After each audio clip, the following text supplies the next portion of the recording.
Perdi o meu pai na tragédia do Rio Grande do Sul e vim contar um testemunho sobre isso. E hoje eu vim relatar para vocês como Deus nos avisou que levaria o meu pai e como meu pai faleceu nessa tragédia do Rio Grande do Sul. Então não sai daí, escute todo o vídeo para que você entenda o que eu estou falando. Não tente adivinhar, não tente supor nada e não tente achar que é loucura da minha cabeça, porque não é, foi real e eu tenho que compartilhar isso com vocês. No dia 28 de abril, que foi no domingo, foi o último dia que eu vi meu pai. Na terça, dia 30, ele faleceu às 8h30 da noite, com o desmoronamento que ocasionou por causa dessas chuvas no Rio Grande do Sul. Um pouco antes, meu pai vinha aqui em casa sempre cedinho, 7 horas da manhã ele já estava aqui. Ele vinha, ele trazia a Bíblia dele, e eu quero que vocês frisem bem essa parte. E ele sempre trazia a Bíblia dele marcada com essas fitinhas na última mensagem que ele leu antes de dormir. Tá? Pra gente conversar sobre isso. Meu pai é evangélico desde 1994 ou 96, não tenho bem certeza. Semanas antes do acontecido, o meu pai chegou e falou assim pra mim, ele estava bem assim, pensativo, meio choroso, ele disse pra mim assim, nega, Deus falou comigo essa noite. E eu digo, como assim, pai? Ele falou, Deus falou em sonho comigo essa noite. Eu vi o pastor que me batizou, e ele estava com um rodo, puxando água debaixo da minha cama. Em um dado momento ele olhou pra mim e disse, João, que era o nome do meu pai, o Senhor mandou te dizer que vai te levar dentro dos próximos dias. E meu pai se acordou com aquilo ali. E meu pai era o cara que ele orava tipo 3, 4 horas na madrugada. Ele era assim, era fora. Eu nunca vi uma pessoa orar tanto como meu pai orava. Era copiosamente as orações dele. E meu pai tinha muito essa coisa, tipo, Deus me falou, Deus me disse, sabe? E eu creio piamente nisso, tá? E o meu pai, ele tinha esse contato com Deus, assim, tipo, ó, Deus falou isso comigo, tal. Bom, enfim, vamos lá. Aí eu tentei amenizar aquela situação, o dia passou, tudo certo. Dia 28 de abril, que foi o último dia que eu vi meu pai, foi no domingo, meu pai chegou e ele estava bem abalado, assim, bem abalado. E ele chegou aqui, meu marido estava dando estudo para um rapaz, porque a gente tem célula, então a gente faz discipulado aqui em casa. E ele chegou, meu marido falou com ele, ele disse, é a última vez que eu tô vindo aqui, Thiago. Meu marido ficou assim e tal, conversou um pouquinho com ele, depois ele subiu lá para o ateliê e os rapazes ficaram aqui. E ali ele começou a conversar comigo, enquanto eu fazia meus artesanatos, e ele disse, é a última vez que eu tô vindo aqui, é a última vez que eu vou ver vocês, porque o Senhor, essa noite, a voz do Senhor entrou no meu quarto, e eu ouvi nitidamente o Senhor dizer que ia me levar. Eu não sei se não é essa noite, se vai me levar ou nos próximos dias, mas eu vou ir, porque o Senhor falou que vai me levar. E uma das maiores preocupações do meu pai, que ele frisou nesse dia, como ele frisou nos dias anteriores, era, eu só peço que se Deus me levar, que ele leve os meus animais junto comigo. Meu pai tinha 2 cães e 3 gatos, meu pai era apaixonado por bicho, vocês não têm noção. Ele era assim, se ele pudesse resgatar todos os animais, ele resgatava, sabe? Então ele disse, porque eu sei que ninguém saberia cuidar dos meus bichos como eu. Então essa tem sido a minha oração para o Senhor. E ele estava muito triste, como se ele se estivesse se despedindo mesmo, e ele estava. E ele falou para os meus filhos que o vô não ia poder vê-los crescer. Falou para minha filha na mesa, na hora do almoço. Ele pediu perdão para minha filha de 8 anos. E ele disse, filhinha do vô, porque ele sempre chamava meus filhos assim. Perdoa o vô. Aí ela ficou olhando assim, perdoar do quê, vô? Aí ele perguntou, perdoa o vô. Porque o vô não vai estar aqui para dançar a tua valsa dos 15 anos contigo. E ela entendeu. E ela disse que perdoava ele. Ele deu uma enxugada nas lágrimas, né? Ficou aí conosco até umas 4h30 da tarde. Depois ele se despediu e disse, gente, eu tô indo. Eu, tá bom, pai, amanhã a gente se vê, porque ele vinha todo dia. Só que na segunda-feira, choveu. E choveu muito aqui. Mas como aqui é um lugar que chove bastante, Eu disse, tá, hoje ele não vai sair porque tá meio frio, choveu, né? Eu sempre mandava de noite pra ele algo pra ele jantar e alguma coisa caso ele quisesse ficar em casa no outro dia pra ele não precisar fazer comida. E na terça, meu marido veio do serviço, se teu pai não veio, eu disse, não, mas eu preparei uma viandinha bem quentinha, fiz um bolinho de milho que ele ama, fiz macarrão que ele amava a minha massa.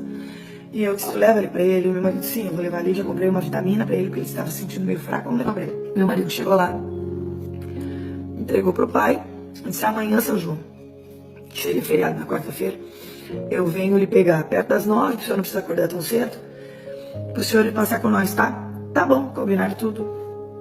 Beleza. Agora eu quero abrir um parênteses nisso aí. Nesse dia, na terça-feira, foi um dia muito diferente pra mim. Eu acordei com um sentido diferente no meu coração, como se eu já soubesse que algo ia acontecer. E eu tava desinquieta com aquilo. Ao decorrer do dia, eu ouvi 2 pregações que falavam sobre luto, mas uma em específico mexeu muito comigo e eu gostaria de compartilhar isso com vocês. A pregação da pastora, missionária, não sei, Helena Raquel, no Gideão Missionário, tá? Ela pregou essa passagem na sexta-feira, só que eu só assisti na terça. E você assista, e você vai entender o que eu tô falando. Ou sobre isso, eu não tava entendendo o que ela tá falando com aquilo ali, sobre luto, sobre não mostrar, assim, o luto, fazer, sabe, coisas. É muito forte essa mensagem, eu gostaria muito que você assistisse, tá? Procure lá. E aquele dia foi, assim, meio esquisito. Quando chegou de noite, tá? Era 8:55 da noite, e eu tava escovando meus dentes, quando uma vizinha ligou. E disse assim, Mila, teu pai foi soterrado. E só se ouviu os gritos de desespero. E, gente, eu fiquei num estado de nervo, eu comecei a tremer. Porque a ideia de tu, sabe, pensar que o teu pai morreu gritando desesperado por socorro, me sufocava. E eu dizia, Deus, que ele não tenha morrido sufocado, que ele não tenha sentido dor, que ele, sabe? Porque as coisas que tu, no desmoronamento, tu sabe que é impossível, assim, é tipo 0,0,1% de chance de alguém ter sobrevivido, mas ok, eu confiava em Deus, e se fosse da vontade de Deus que eu tivesse sobrevivido, ok, eu creria no milagre. Mas agora vem a parte mais assustadora. O pai foi retirado só na quarta-feira de manhã, ele ficou toda a noite lá. Só que era 1h da manhã, eu, meus irmãos e meu marido estávamos de vigília naquele lugar. A 1h da manhã, uma voz ecoou dentro de mim assim, ó. E essa voz me disse, não te preocupa. Ele foi levado antes da casa desmoronar. Ele morreu dormindo. Eu digo, Senhor, eu tô ficando até louca. Sabe, porque a situação como um todo te faz pensar que tu pode estar ficando doido. E eu disse, Senhor, então me confirma isso, se for o Senhor falando comigo. Mas eu falei com Deus aqui, né? Não externei nada. Vim pra casa, às 4h da manhã, porque meu marido tinha trabalhado no outro dia, estava muito cansado. Eu digo, não, vamos em casa, tu dorme um pouco, eu vou ficar lá, vou fazer um café pra trazer pros guris aqui, porque a gente ia ficar toda noite naquele lugar, e tava frio, e tava chovendo. E aí eu não consegui dormir aqueles minutos ali, meu marido dormiu. Mas antes do meu marido dormir, eu disse, Tiago, eu quero muito que o Senhor me confirme que o pai faleceu dormindo. Que chegue alguém e diga, olha, a gente encontrou ele tapadinho dormindo. Ah, sim. E eu vou ter certeza que Deus levou ele antes que desmoronasse tudo sobre ele. Às 9h da manhã, acharam o meu pai. E aí o brigadiano, o policial, então, ele veio e ele falou assim, gente, a gente encontrou ele como se ele estivesse dormindo. Tapadinho, com cobertor. Tranquilo, assim, como se estivesse dormindo. Não tinha terra sobre meu pai. Porque quando desmoronou a casa, fez isso aqui, ó, aonde ele estava. Alguns, não é viga que fala, aquelas madeiras do forro, sabe? Algumas caíram sobre ele teve uma leve escoriação na cabeça, no dedo aqui assim, na orelha e na costela, que eu acho que ela caiu meio que assim, sabe? Só que ele ficou coberto com aquilo ali, então desmoronou ao redor e ele ficou coberto assim, tá? Isso foi impactante, porque as minhas pernas se afrouxaram. E eu disse, meu Deus, o mais assustador disso tudo foi quando na noite do dia 1º a gente foi para o IML e o legista saiu na porta com uma cara bem assim, preocupada, assustada, não sei definir, ele tava com uma cara esquisita. Tava aí nós e o outro rapaz que perdeu o pai dele, que era vizinho do meu pai também ao lado. E ele disse pra mim assim, tu é filho do seu João? Eu disse, sou. E ele disse, deixa eu te falar uma coisa. O teu pai não tinha nada de terra, ele não aspirou nada. Não tinha nada nem nas vias aéreas, nem no pulmão. Aí ele falou 3 vezes para mim, o pulmão estava limpinho. Ali, Deus falou comigo. Era mais uma confirmação que Deus me dava de que Ele tinha levado meu pai. Tempos antes da casa desmoronar. Quando a casa desmoronou, todos os animais do meu pai estavam dentro de casa. Todos. Todos morreram. Lembra que eu falei que ele pediu para o Senhor levar os animais dele? Então, foi extremamente assustador. E me deixou pensando alguns dias.